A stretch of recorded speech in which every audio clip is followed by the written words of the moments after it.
what does the word American mean to a Brazilian?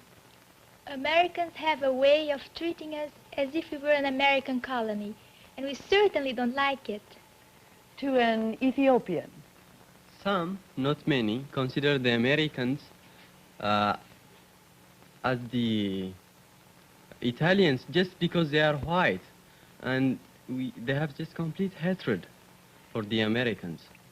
To a South African? The dawning of a new day. And yet I fear the famous words of Spengler. After the highest point is reached, decline begins. To an Italian? It often means people with no culture and the childish... We want, presented by the New York Herald Tribune Forum for High Schools. It features teenagers from 34 countries from all over the earth, together in unrehearsed discussion of some of their common problems. Each of these young people was selected in a nationwide forum competition put on under the auspices of the Ministries of Education in their home countries. They were brought to the United States by Pan American World Airways and Trans World Airlines and are here for a 3-month visit during each stay in 4 different American families and host communities. But let me introduce you to the students who are participating in this discussion. From Brazil is 18-year-old Susie Rigolette. Susie, how are things going in your host family? Any problems? Gosh, I sure have. Have you? Yes, you know, before I came here to the States, they told me I'd have to go to lots of parties. You know, they haven't taken me to one party and not one American date. I feel offended and left out. How about you, Rena, from South Africa? Been having any interesting experiences? Well, yes, I had a very interesting experience just 2 days ago. I met a girl from Belgium. And, well, she spoke Flemish, and I speak Afrikaans, and yet we understood each other perfectly. Had you known the 2 languages were so alike? Well, I didn't know that before, except that I wrote to a pen friend in Belgium, and I could read the letters, but I didn't know that we would be able to understand each other so well when we actually spoke the languages. Well, that's a new fact for me, too. How about you, Yilma? How are you getting on? Yilma Tadesse from Ethiopia. It's exactly different from what my dear friend Susie had. In me, there are lots of parties. I had been offered lots of parties, and I had to attend them and dance there. But unluckily, there are many girls who would like to dance with me. And so the student council had, first of all, to receive an application for a dance, and then have it signed by me. And on the whole, all things went on very well. I mean, with my family, the faculty advisor of the school, and the students. And I have a terrible thing. I couldn't tear apart myself from this community and the school. It makes it hard when you can stay only 2 weeks, doesn't it, and have to leave. I know, but if you stayed in just one community for the whole 3 months, you generalize and think that all America was like that. So it's probably fair, but I know it's hard. Marcella from Italy. By the way, what are people doing about your name? Do they call you Marcella? No, American people can't say Marcella as we do in Italian, so they call me Marcy. Good nickname. Glad you got it here. Well, how are things going, Marcy? Oh, quite well. I am quite at home here. But I was really astonished because I've never seen people who kiss so much as here you do. I mean people, of course, young person, girls and boys. This is part of your high school education, is it, Marcy? Yeah, it is. You take a course in kissing. Well, look, maybe it's too early to ask you this yet, but could I ask whether you've so far got any dominant impression, your first impression of the United States? Well, you see, in Brazil, the impressions we have of the States is what you see in the movies. So when you see a musical, you think life in America is just dandy.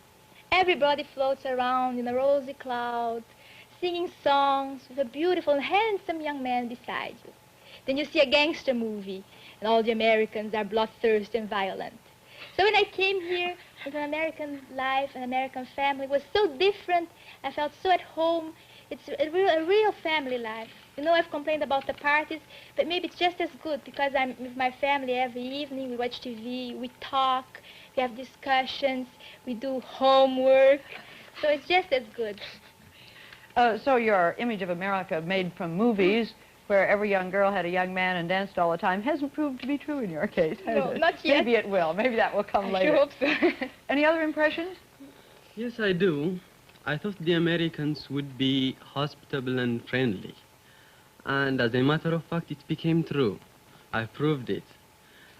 Starting from the airplane, the hostesses were just as sisters, rather, and the faculty advisor from the school, my host families, and everything got to be true. And it's really wonderful. I'm amazed. Is that your dominant impression so far from America? Anything here that you hadn't expected? Oh, sure, there is one thing that I didn't expect. It's really funny, but I have to say it. Go ahead. There is a dog in the family I am in. It's called Trooper. That's its name. And it's quite familiar. And at lunchtime and at dinner, it just pulls itself to the table and asks for food. It's really just contrary to my country. They wouldn't even, dogs don't even pass the dining hall at all. And it's rather peculiar and strange. You got any dominant impressions, Marcy? Yes, I got another one about animals too, because I was really astonished when I arrived here, seeing how big your cats are. Really big. Cats? C-A-T-S? Yes, really, A cats. bit bigger than Italian ones. Yes. Oh, I don't know, perhaps they eat vitamins and I think so. No, because I don't know if you went to a supermarket, but I went, and did you see the big section where you can buy all the food for the dogs and so? Oh, it was More funny. food for animals than for us. Let's come back to you, Rena. Any dominant impressions so far? Well, it might seem strange, but I think the inscription upon the Statue of Liberty, which I also saw at my arrival at Idlewild today, "Give me your tired, your poor. I lift the lamp beside the golden door." I think that will be my one dominant impression of America whenever I get back and think of the wonderful time with the Forum. I didn't know it was in the airports now. Times have changed. It used to be just on the Statue of Liberty. Now I'm glad we've got it in the airports, too. Well, now, I want to come back to some of the fairly startling things you all said at the beginning. Susie, you said that North Americans, or United Statesians in Brazil, I won't call us Americans because you're Americans, too, if I can think of it, acted and treated you as if you were an American colony. Now, tell us a little bit more about that. Well, you know, most Americans in Brazil are tourists. I live in Rio, and Rio is a tourist city. So they come there, they just ask, they act as if they own the world, and they just look down on us like that. So we really don't feel like very at home with them. But I had another experience with Americans too, because I lived for 1 year in an American camp. It was near Rio. My father worked for Light and Power. We had to live there. We were segregated from the rest from towns. We were just that little camp. And there the Americans acted differently. Well, for one thing, I had to learn the American language, the English language, because, as you know, the Americans wouldn't think of learning Portuguese. Oh, no. So I had to learn it. And so I saw that the Americans are really very friendly. They love animals. Yes, they love animals, Yilma. And they're always in a hurry. They often themselves don't know why they're in a hurry. They just run around. What about Americans in some of your other countries? How about Italy, Marcy? Well, I know that there are a lot of Americans in Italy, but who live there too. I think that Italian people think that all the Americans are very, very rich, and so perhaps they would like better if American tourists, when they go to Italy, spend much more money. I don't know, because Italian people thought that think that Italian Americans don't spend enough money in our country. You said just now that the Ethiopians dislike the Americans as a result of the Italians. Yes, this is really shocking for me. Why? Just wait. It's really wonderful. Don't you know the relation between Ethiopia and Italy?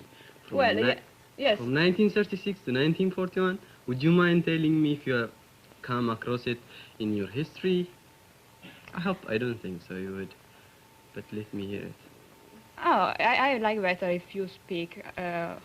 What do you learn in your school? Do you mean we you don't learn very much about the very recent history in our school. You don't even know the countries you have tried to colonize? Yes, I know this. And I think that they built many roads too in your, and I think that they did good things too.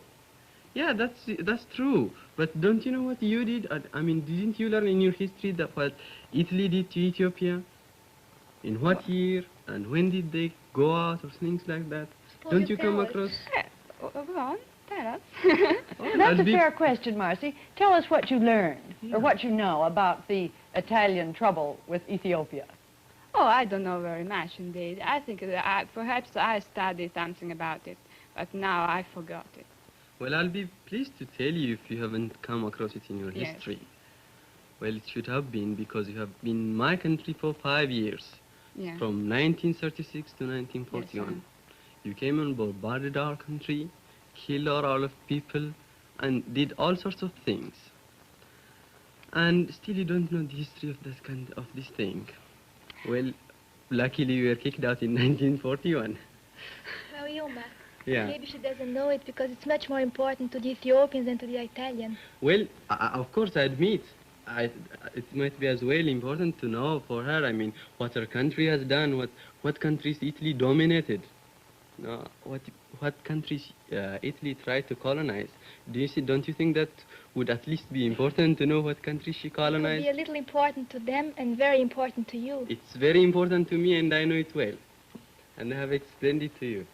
I wonder if this raises a question that we ought to tackle.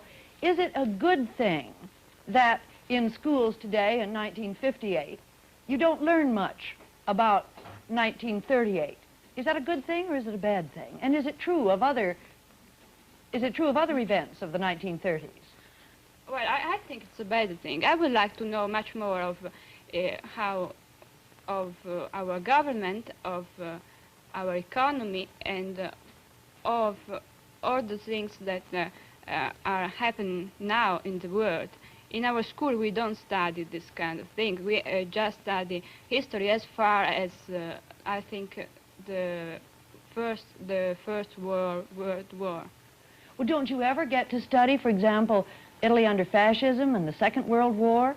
Yes, I think that first I'm studying the things next year, I think, but I'm not sure. But now, at 18, your history that you've studied in school has just brought you up to 1914. Yeah. Well, if you don't study current history, what kind of things do you study in school, Marcy? Now, I don't mean to be unkind, but you said that the Americans had a childish education and were completely uncultured. What do you learn in school?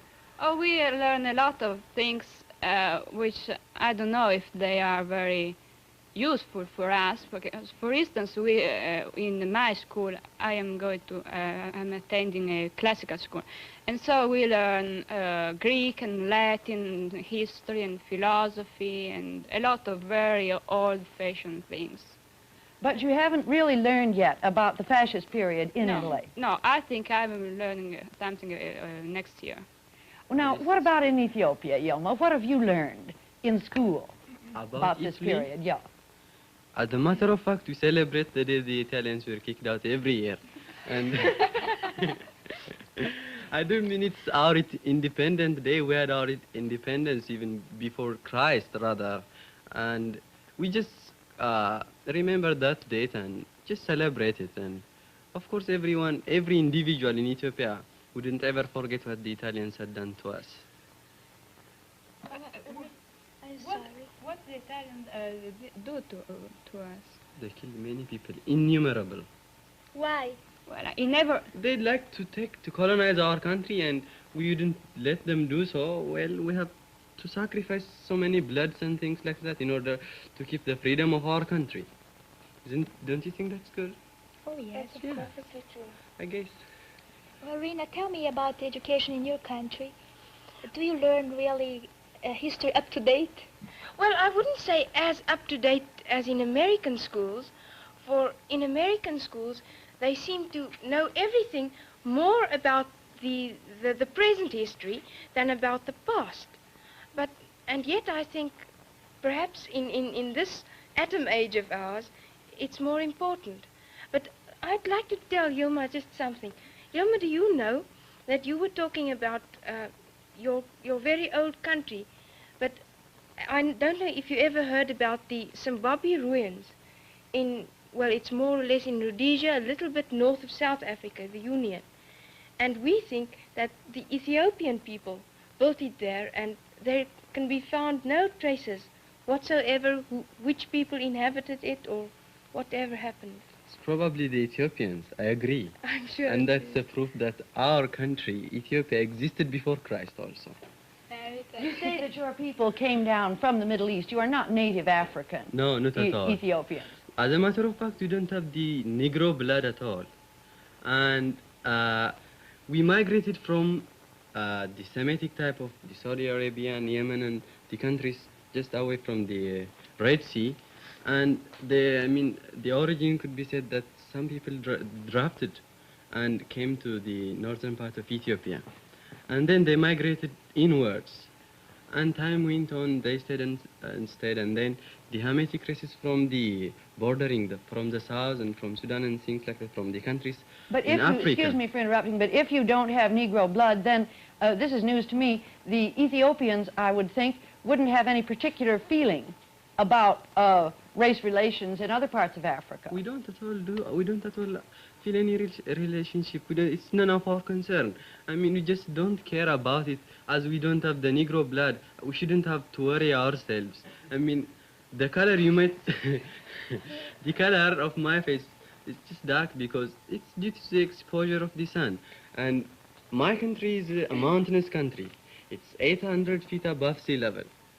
And it's more or less nearer to the sun than is the other countries that lay near the equator. Yuma? Yeah. You're not white? And not black? Not black. What Yeah. are you? It's just in between. Yilma, and I would like to know, are you, for instance, very much interested in the South African race policy? Or do you stand more or less objective towards that? Not at all. We wish you would do things fairly. I mean, we wish you don't treat the native South Africans as you do right now. But as a matter of fact, we don't care. We just listen to your policies and things that go on in South Africa.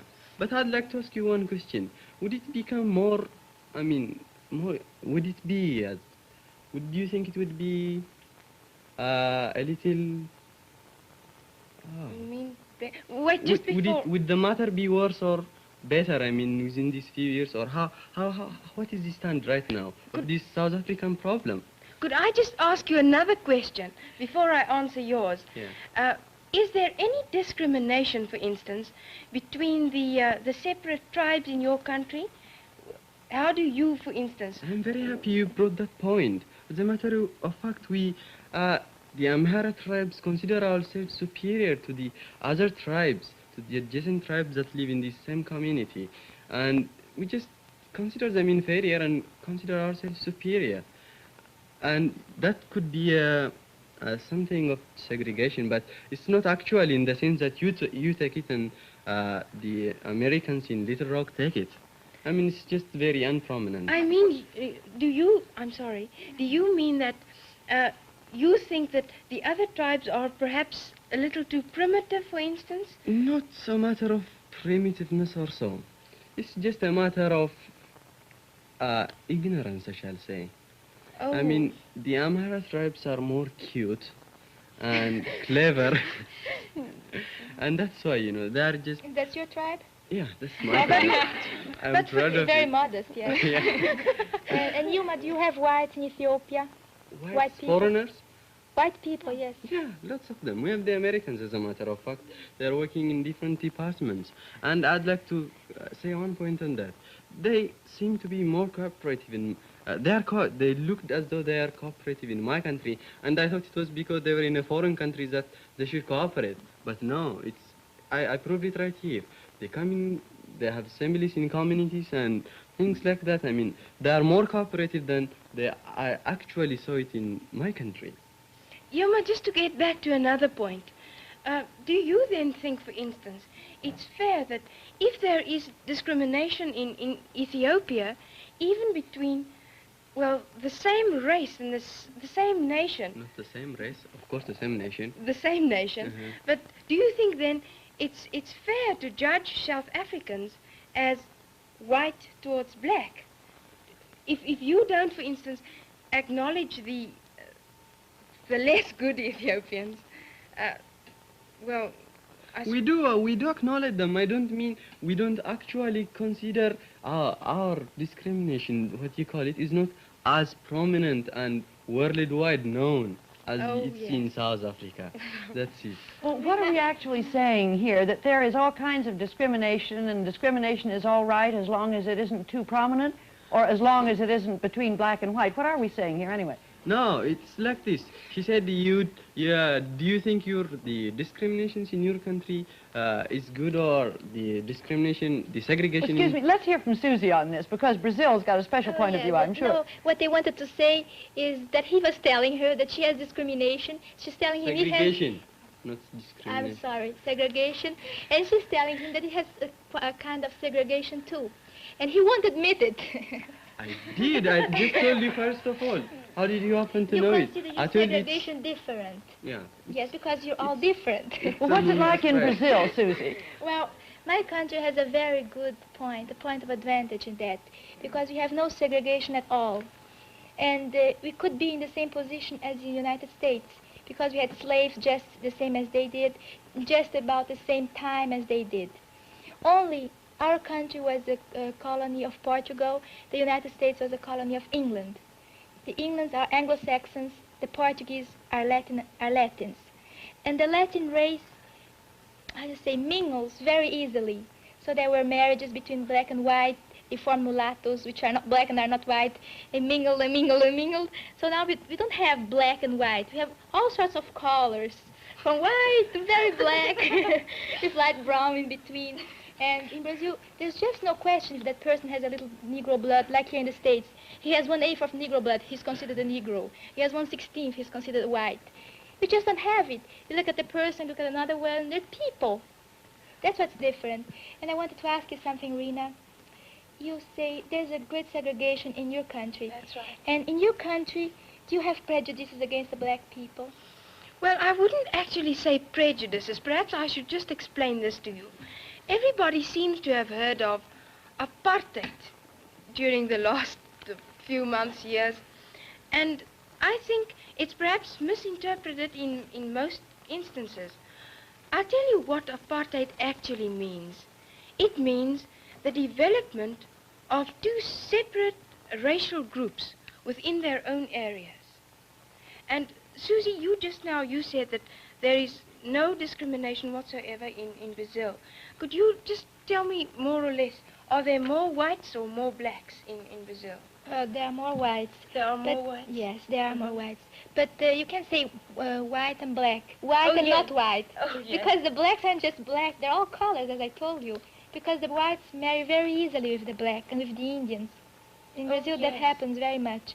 So we just don't count blacks and whites, just people, you know. It's very different from your country. For instance, would you marry a black one? I think that I personally wouldn't marry a black one because my parents wouldn't approve of it. And don't you think that's a little bit of discrimination? It is. I'm sure. On my part, I wouldn't. But I'm not a real Brazilian because my parents are Swiss. But the real Brazilian, yes, they would. Yes, they would. And they do. They do very often. They do it all the time, in fact. Yes, there's really no discrimination in this. But now, let me come back to the question. You said you have a kind of prejudice in your country. Do you have it here? Do you feel any prejudice against a black person here? Do you feel kind of awkward? Oh, no, not in the least.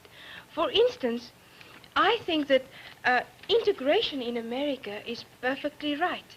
And I think it should be done. And therefore, I approve of it.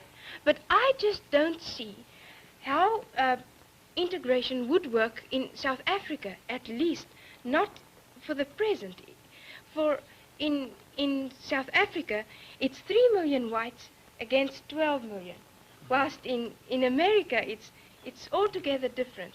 And I'm quite assured that the present policy that we follow is going to be the solution of the problem at last. Actually, I hope Could so. you imagine the Brazilian problem having been solved like that? No, Why not? it won't ever work. Because people are people. They can't be separated. You stay here, you stay here. You are white, you are black. You can't. Are you God to judge what they have to do, where they have to stay? You have to go in those schools, they have to go in those schools. You marry with this one, she marries that one. No. No, it's not a question of who is God and who's going to judge, but it's a civilization against a civilization. After all, it is the white South Africans that have built up South Africa to where it is With the now. help of whom? With the help of the other, but with Who the did supervision. the heavy work? With the The black. supervision of the. It has to be so excited, you know. Oh yes, perhaps it should, but I don't know. After all, it's not fair to think that South Africans should just quit all their good work right here. For instance, I couldn't tell what is going to happen in future, but I think for the present time, there is no other solution. For what would you think? Well, I think that people have the right to live as they want to. I think you can't put a barrier between people. Let them go and do as they wish to. If they want to go to your schools, let them. If they don't want to, okay.